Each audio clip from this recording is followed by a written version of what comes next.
Bem-vindos a mais um episódio do podcast Mil Floripa. E o convidado de hoje, muito especial, Rafael Furlan. Seja bem-vindo a esse podcast. O Rafael, ele é um empreendedor de muito sucesso. E ele provou um caminho super diferente, mostrando que o óbvio nem sempre é o que vai fazer você chegar lá. Farmacêutico, né? Por formação, o Rafael transformou um pequeno pet shopping aqui em Floripa num super hospital, referência aí, que teve muito sucesso. Mas esse foi só o começo da trajetória dele, né, Rafa? Isso mesmo. Seja bem-vindo a esse episódio. Obrigado, Laís. Gostaria que você falasse um pouquinho aí do começo dessa trajetória para a gente poder inspirar empreendedores, empresários, que a sua história é incrível e eu tenho certeza que vale a pena ser contada aqui nesse podcast. Legal. O começo foi um pouquinho desafiador porque eu sou farmacêutico, como você mesmo falou, estava lá no interior de Santa Catarina. Quando eu me casei, a minha esposa era veterinária e ela trabalhava viajando muito, né? Uhum. E eu sempre tinha essa vontade de empreender. Lá eu trabalhava na farmácia dos meus pais. E apareceu uma oportunidade de comprar um pet shop via internet, no OLX ainda, deve ainda existir o OLX aqui. Olha que bacana. E esse pet shop a gente começou foi bastante desafiador. Por quê? Porque nós não tínhamos nem o dinheiro total para comprar o pet shop. Uhum. Peguei um empréstimo da minha avó na época e paguei ela mensalmente. A minha esposa se mudou para Florianópolis, ela viajava muito, eu fiquei ainda trabalhando na farmácia por um período, ficava vindo toda semana, mas eu chegava aqui, muitas vezes ela tinha um cachorrinho internado, eu perguntava, velho, e esse cachorro aqui, como é que é? Não, esse cachorrinho está internado, mas o dono vai pagar. Então, ela era muito técnica, ela gostava muito dessa área. Sim. E eu já estava vendo, peraí, mas esse cachorrinho, será que eles vão pagar? Será que não vão pagar e tal? E ficava muito, assim, em dúvida. Ela muito coração você já com a visão de empreendedor. Empreendedor, né? Isso mesmo. Então, acabou que depois de 1 ano e meio eu me mudei para cá, para Florianópolis. A gente tinha uma visão de montar um hospital veterinário, mas sempre muito realista, entende? Muito pé no chão, muito pé no chão. Então, a gente sempre teve a metodologia de gastar menos do que a gente ganhava. Uhum. Então, a gente começou a vida de uma forma muito simples. A gente morava num kitnet pequenininho, perto do pet shop.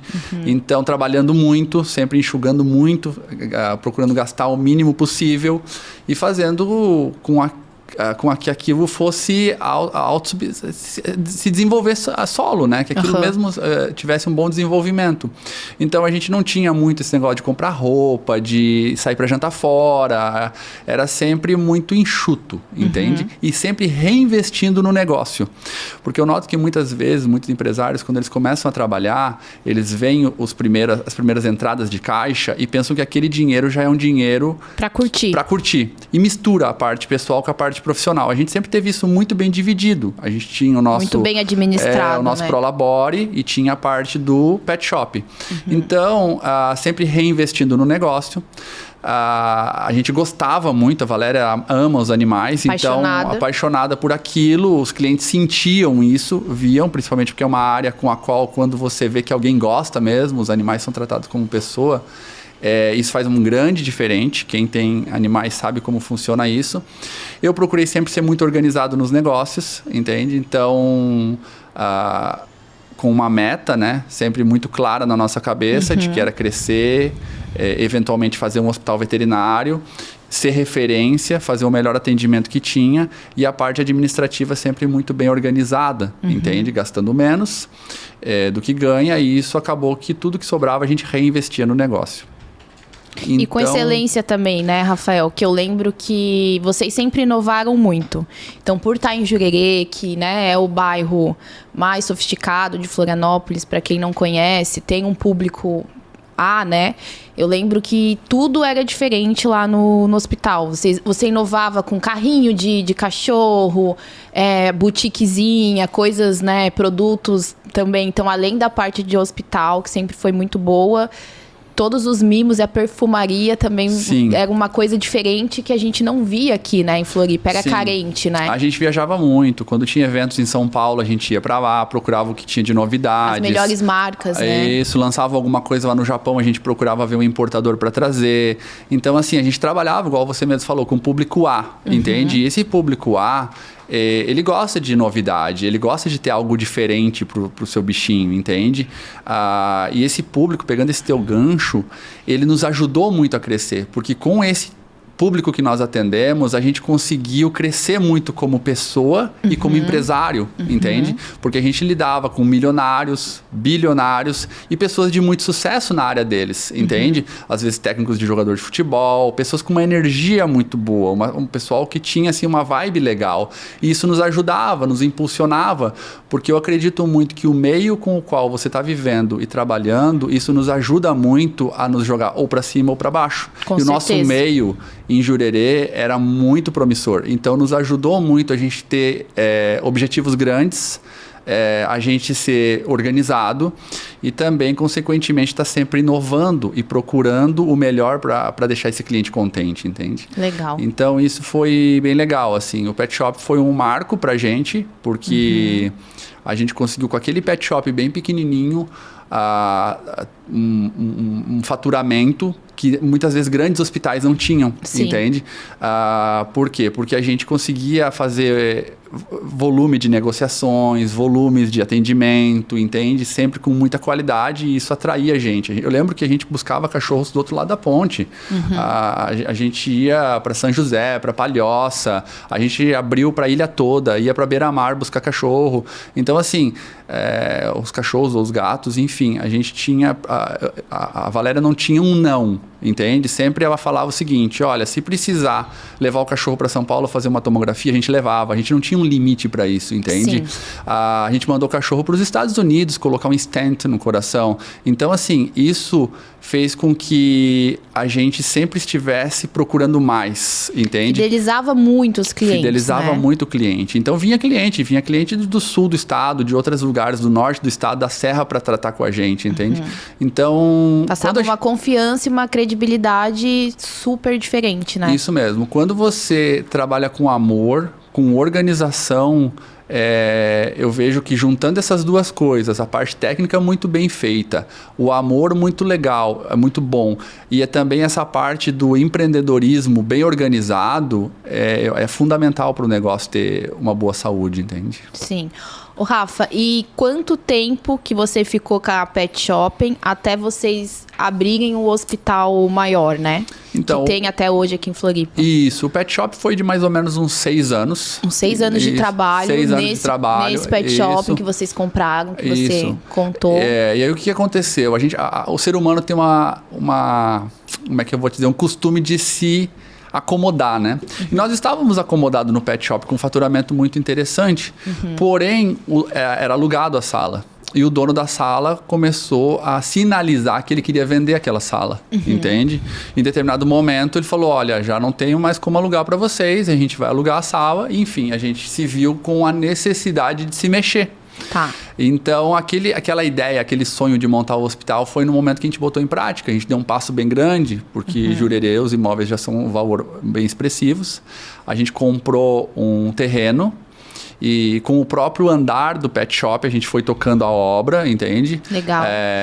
E conseguimos fazer um prédio, entende? Eu me lembro até hoje que quando a gente se mudou para o hospital, a gente não estava com 100% da obra concluída, entende? Porque era um investimento bem alto. Era um prédio de 5 andares, com elevador, com quase 1.000 metros quadrados de obra.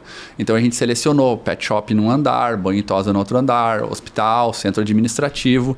E a gente entrou para dentro daquele negócio fazendo, não com as coisas 100% ainda. Sim, saiu de um espaço bem reduzido para ir para uma super estrutura. Uma estrutura que ia funcionar 24 horas, uma estrutura que ia quase dobrar o quadro de funcionários, uma estrutura que tinha que trazer veterinários de fora para fazer o negócio atender, porque a gente terceirizava as cirurgias até então.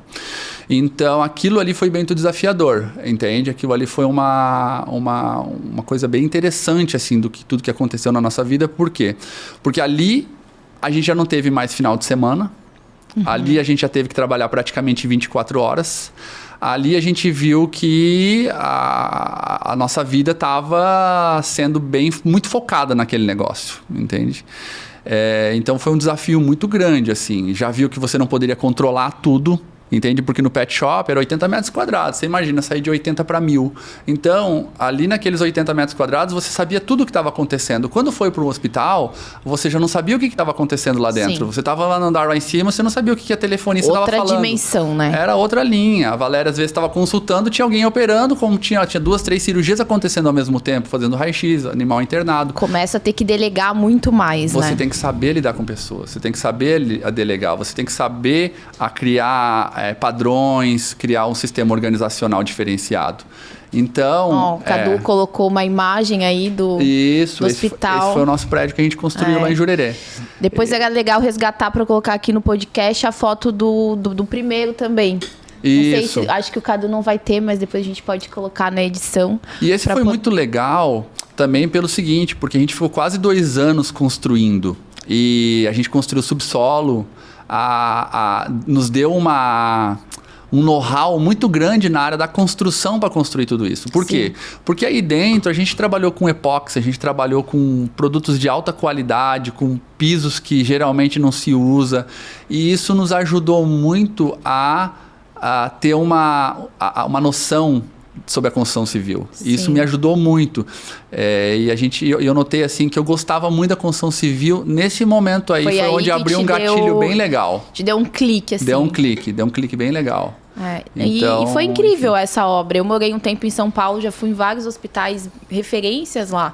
Sim. E eu sei que vocês viajaram muito, que vocês trouxeram ideias, conceitos. Eu acredito que ano que foi feita essa obra, Rafa? Foi em 2002. Eu acredito que 2012, não tinha nada 2012. Parecido aqui em Florianópolis ainda, né? Hoje tem hospitais grandes, mas na época eu lembro que vocês, assim, nossa, maior hospital Viajamos, a gente foi pra Curitiba, a gente foi pra São Paulo, teve veterinário de Brasília que nos ajudou no centro cirúrgico. Então, enfim, o centro de esterilização desse hospital veterinário é algo como um humano, entende? Onde você coloca a parte estéril por uma janelinha, sai essa parte suja por outra. Enfim, a anestesia de ponta, monitor multiparamétrico. Era como se fosse um hospital humano mesmo que estava sendo instituído na área veterinária. Foi muito bem pensado, né? E planejado. Muito bem pensado, planejado, enfim. É que o negócio, quando ele vai ser feito, a gente precisa focar nele, a gente tem que gastar energia, entende? A gente tem que trazer essa nossa experiência para ele ficar com uma logística interessante, entende? Sim. Então, enfim. O Rafa, e depois desse sucesso que foi, né? O HVJ ainda, né? Ele continua lá em Jurerê. Quando foi que deu a vontade de empreender nos Estados Unidos? Como foi essa virada de chave?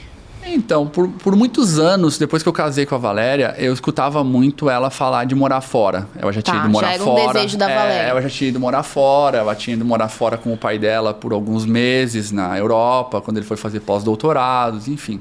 E quando a gente descobriu que a Valéria estava grávida, da Nicole, foi o momento que a gente falou, peraí, mas é esse tipo de vida que a gente quer para criar nossa filha? Trabalhar 24 horas, não ter final de semana, ela vai ser criada por babá. Na época a gente estava com muito problema político no Brasil, quer dizer, ainda existe, né? Mas enfim, aquele momento foi um gatilho que disse assim, peraí, é o seguinte, eu acho que a Nicole deve... a gente dá o direito de ela nascer e morar fora do Brasil. Poder proporcionar, né? Poder proporcionar isso. Então, a gente foi para fazer um teste na época. E esse teste já está durando mais de 10 anos agora. 10 anos de teste, né? 10 anos de teste. Foi um teste positivo. Como todos os testes que a gente tem feito na nossa vida têm sido positivos. Desde o pet shop, do hospital e da mudança dos negócios lá, enfim. E você, empreendedor, foi para os Estados Unidos e começou a empreender lá com o negócio da construção civil. Conta um pouquinho como é que foi. Na realidade, a gente chegando lá, a gente foi com o foco mais de avaliar o mercado, né? E quando a gente chegou nos Estados Unidos, a gente foi com uma ideia, né? Que ano que você chegou nos Estados Unidos? 2015. 2015. A gente foi com uma ideia. Você vai com a ideia ou de você trabalhar na farmácia, eu sendo farmacêutico. Isso é legal você falar, expectativa e realidade. Expectativa e realidade. Ou na área veterinária, a Valéria era veterinária, mas chegou lá, a gente encontrou... Tinha 2 nichos, né? Ali, 2 possibilidades. A gente encontrou uma rede de farmácias que existe mais de 3.000, que é CVS UPS e Walgreens, Legal. unidades. Verdade. Chegou na área da veterinária, pegou algumas redes, algumas franquias lá que tem 600, 700 unidades, entende? Então a gente viu que aquilo tudo não era... Talvez a gente teria que mudar de área, entende? E então, nesse momento, a gente começou a estudar mercado. Mas a gente nunca foi afobado, entende? A gente fez um desmame bem lento do negócio aqui do Brasil. A gente trouxe uma parente de Curitiba, ela ficou tocando o nosso negócio, era como se ela fosse uma funcionária nossa no primeiro momento, e até mesmo para a gente ver como que ia ser a vida lá. Se precisasse, a gente iria voltar para os Estados Unidos, Claro. voltar para o Brasil, desculpa. Então, lá a gente começou a estudar mercado, fizemos de 15 a 17 business plans. Entende? Viajamos quase os Estados Unidos todo. Eu lembro no primeiro ano, eu acho que a gente pegou um carro lá, a gente acho que fez quase 100 mil quilômetros com o carro rodando dentro dos Estados Unidos, estudando o mercado. Para entender exatamente. Para entender.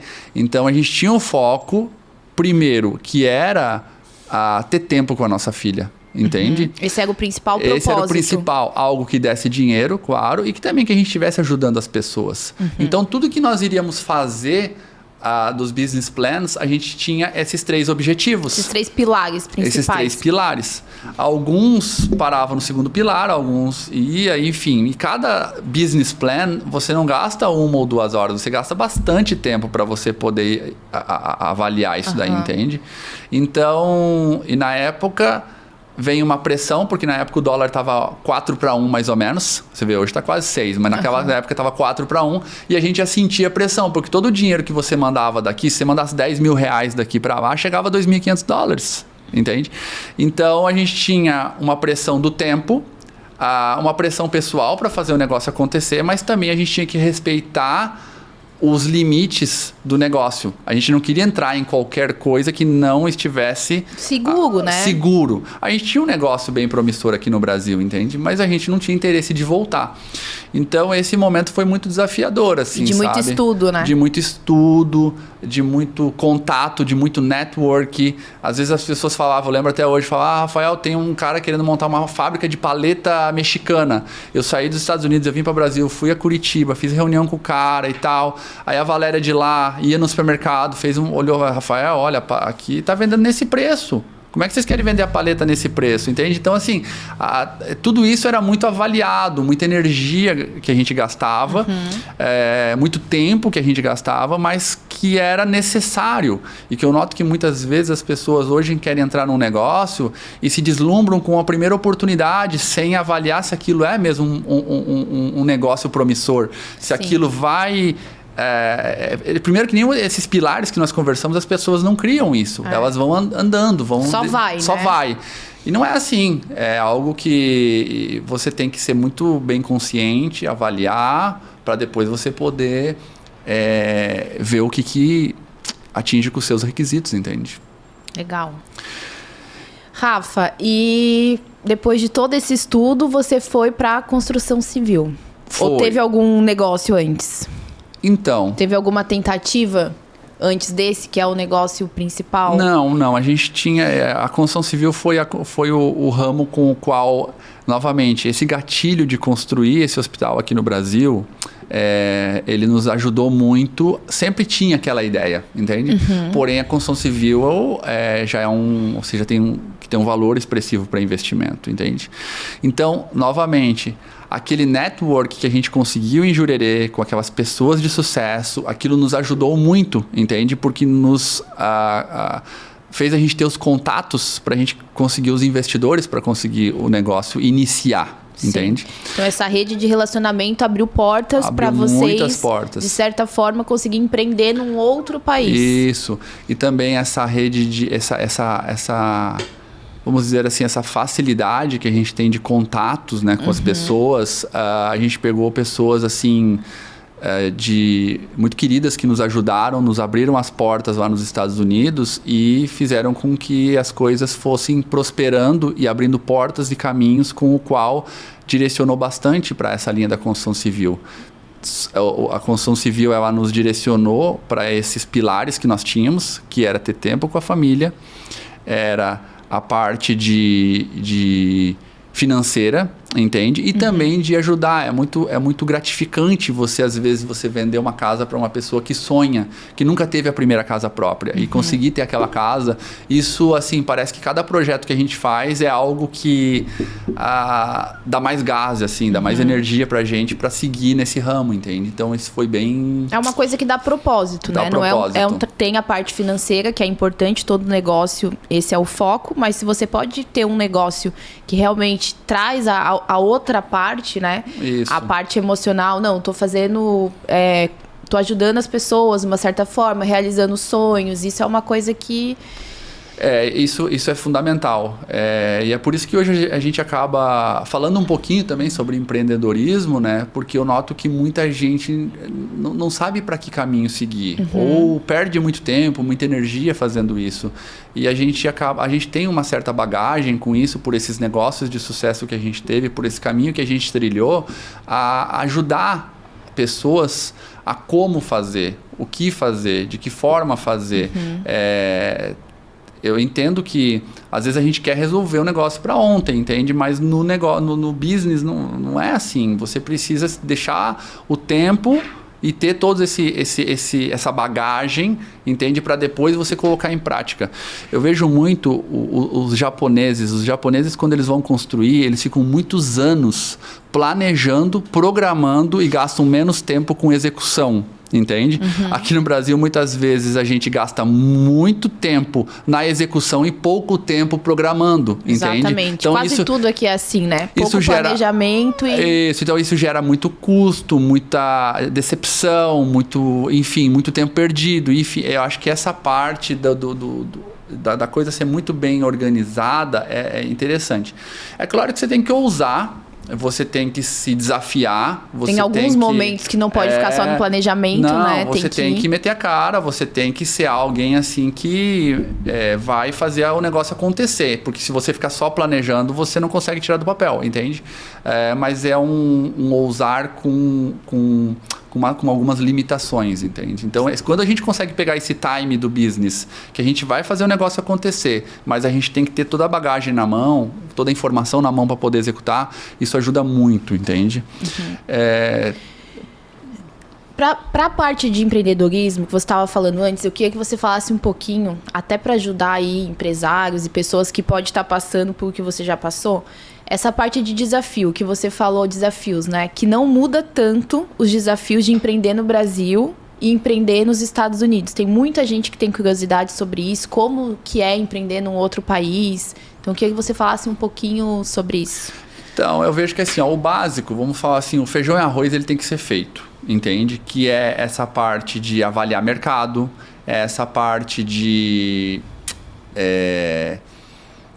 gastar menos do que você ganha, essa parte de você focar muito naquilo que você vai fazer sem se dispersar muito.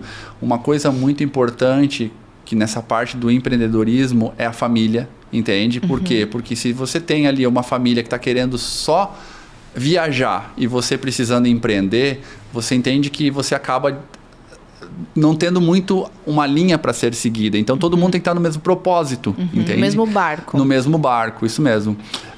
No mundo todo, se para você empreender, você tem que ser uma pessoa organizada. Você tem que fazer o business plan, mesmo que seja básico. Você precisa estar bem, assim...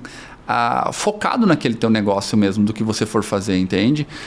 Claro que, como vou supor assim, nos Estados Unidos tem muitos pontos que ajudam, menos burocracia, um dinheiro mais fácil, a economia, a cultura de consumo do americano ajuda muito, entende? Agora, para você mas em contrapartida, a concorrência nos Estados Unidos é muito maior do que aqui no Brasil, entende? Sim. Então, tudo que você for fazer lá, você tem que pensar muito bem. Entende? Principalmente quando você transfere o dinheiro do real para o dólar, com o qual o teu dinheiro lá vale muito pouco. Então, o que você for fazer tem que estar com muita bagagem, muita informação. Por isso que os business plans para a gente foi fundamental nesse caso. Entende? Legal. Rafael, e como é a parte de funcionários lá? Lidar com funcionários em outro país? Lá é bastante gente de fora, bastante estrangeiro, né? Essa questão do serviço muda muito, né? Então, eu noto assim, ó. Um dos primeiros desafios que a gente teve foi a questão da língua. Eu cheguei nos Estados Unidos não sabendo falar praticamente muita coisa de inglês. E também não cheguei falando muita coisa de espanhol. Curiosamente, aprendi a falar primeiro o espanhol do que o inglês. Ah, mas está nos Estados Unidos, ok. Mas a área com a qual a gente selecionou tem muito latino, entende? Mas eu noto assim, o que eles... primeiro que é uma mão de obra mais qualificada na área da construção do que a mão de obra que a gente tem aqui, entende? Mas tem um ponto que é fundamental, é ser correto. Entende? A partir do momento que você é correto com essas pessoas elas te retribuem. Entende? Eu já cansei de ter casos onde, na área da construção, são pessoas muito simples. Então, eles não têm um computador, eles não têm um sistema, eles têm um caderninho que muitas vezes eles vão lá, anotam todas as coisas e passam para o nosso financeiro para fazer os pagamentos. A gente olhava aqui e falava, peraí, mas está faltando alguma coisa. Ou seja, ele esqueceu de nos cobrar alguma coisa. A gente pegava no telefone, ligava e falava, olha, faltou de você nos cobrar isso daqui. Então, eu acho que essa fidelidade, eu acho que esse compromisso que você tem com eles nos traz uma paz de espírito muito gostosa, entende? A gente consegue deitar no travesseiro, dormir tranquilo, entende? E eles também nos retribuem, porque eles sabem, peraí, eu tô lidando com uma pessoa ética, eu tô lidando com uma pessoa legal, entende? Então, como a gente acaba não tendo muita família nos Estados Unidos, essas pessoas, elas viram a tua família, entende? Então, mas por quê? Porque tem uma reciprocidade. Eles nos ajudam, a gente ajuda eles, sempre muito correto, e isso... Tem uma troca legal, uma parceria. Então eu vejo que isso... A gente nunca teve problema assim com funcionários nos Estados Unidos, isso nos ajuda muito. E que gera um conceito de vocês aqui do Brasil, né? Eu lembro que vocês tinham funcionários que trabalhavam com vocês há bastante tempo, assim, né? Vocês conseguiam fidelizar. Eu vejo que essa parte de funcionário, a gente tem que ser muito, como é que eu vou te dizer assim, muito correto com eles, né? Se cada um for correto e tiver aquela metodologia do ganha-ganha, isso ajuda muito. É algo que é fundamental. Soma muito isso para relação interpessoal, não só com o funcionário, mas com os negócios também, entende, Laís? Sim. E o Cadu trouxe aqui pra gente, ó, edição rápida, a foto da Sashimel, né, que foi onde tudo começou, que o Rafael contou no começo do podcast, que foi o primeiro negócio. Até depois, a gente mostrou direto a foto do hospital, né, Rafa? Esse foi o primeiro. Não pode passar isso daí, não. Isso daí foi um ponto fundamental para o nosso. Eu lembro até hoje, porque era um pet shop pequenininho, né, de 80 metros quadrados, e a gente morava na frente. A gente morava num kitnet na frente. E esse kitnet, eu lembro que os clientes gostavam muito da gente, tinham confiança, né? A gente tratava os cachorros como nosso. Dormia na cama, enfim, hospedados, ficavam na cama e tal. A gente já chegou a botar que era quarto e cozinha, né? Tudo junto lá nesse kitnet. Já botamos 35 cachorros dormindo num final de ano. Todo mundo viajando, todo mundo queria viajar. Ah, mas eu só vou viajar, doutora, se deixar na sua casa. Ficou 35 cachorros dentro desse kitnet. Então, enfim, a gente, vamos falar assim... Todo empreendedor, ele não pode ser muito normal em algumas coisas, entende? Essa ousadia, ele precisa existir. Eu vejo até hoje que a gente nunca gostou de escutar muito não, entende? Até mesmo hoje na construção, a gente às vezes vai lá e a gente, peraí, mas vamos inventar isso aqui nesse banheiro.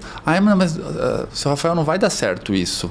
Mas vamos testar. A gente sempre tem que testar. A gente tem que tentar. A gente tem que se ousar, entende? Se não der certo, a gente quebra, a gente faz de novo, entende? Agora, a gente tem que fazer o diferente. Isso foi o que a gente sempre fez nesse pet shop. E esse foi, assim, eu acho que o ponto principal, fazer o diferente, fazer o que os outros não fazem, entende? A gente faz isso lá hoje com as casas, a gente fazia isso com o pet shop, a gente fez isso com o hospital, era fora da realidade aquilo que a gente construiu ali. Então, pensar fora da caixa, criar fora da caixa e sempre com muita determinação, acho que isso foi fundamental para todo esse processo aí. Bacana. E nos Estados Unidos, você conseguiu unir essa parte de mais qualidade de vida, tempo com a sua filha, que era o propósito, né? Porque aqui vocês praticamente só trabalhavam por muito tempo, né? Trabalho e estudo. Assim, no começo foi bem puxado, né? Por quê? Porque para organizar tudo isso, para fazer o negócio acontecer, ele teve muito empenho, entende? Não vem a pessoa que fala assim, eu montei um negócio e agora eu vou começar a viajar, vou começar a curtir, vou começar a gastar. Não existe isso. Você precisa se empenhar por muitos anos para depois você colher aqueles frutos. Quem não semeia, não vai colher. Você tem que semear, regar e depois colher. Isso é básico para o negócio, serve para tudo, para a vida, para os relacionamentos, para o filho, para tudo, enfim. Então a gente plantou, a gente regou o nosso negócio e hoje a gente colhe bons frutos. Porque a gente consegue viajar, a gente consegue vir visitar a família, a gente consegue fazer o negócio acontecer. Mas para isso a gente teve que formar a equipe, para isso a gente teve que se empenhar bastante, para isso a gente teve que fazer toda uma preparação para hoje você conseguir chegar nessa qualidade de vida com a sua filha que você tanto desejou. Isso, a gente consegue, graças a Deus e com muito planejamento, curtir a família, curtir a Nicole. Então, assim, levar ela para conhecer vários lugares, fazer coisas diferentes, tudo isso hoje tem sido muito gratificante, né? Legal. Rafa, deixa uma mensagem final, então, para quem tem o sonho de empreender, fica na dúvida. O que você poderia falar? Tenha o pé no chão, pense muito antes de fazer qualquer coisa, mas não pense demais, porque senão o tempo pode passar, entende? Tenha muito claro o que você não quer, entende? E os pilares, né, que você falou. Os pilares. Bem claro na cabeça, bem definidos. Converse com muitas pessoas. Tenha uma rede de network muito interessante. Esse contato com várias pessoas. Quanto mais informação você tiver, melhor e menos estressante vai ser e menos chance você tem de dar errado. Mas não tenha medo de errar. O errar faz parte. Tá aí, tem que tentar. Tem que tentar, não tem jeito. Obrigada, viu, Rafa? Esse foi o Rafael. Eu vou deixar as redes sociais deles aqui para vocês poderem acompanhar também um pouco o Rafael e essa trajetória dele, como que é a vida dele. Agora ele está compartilhando um pouco mais disso na internet. Agora ele está indo para esse lado influenciador. E eu vou deixar aqui, sigam o Rafa. Obrigado. Até o próximo episódio.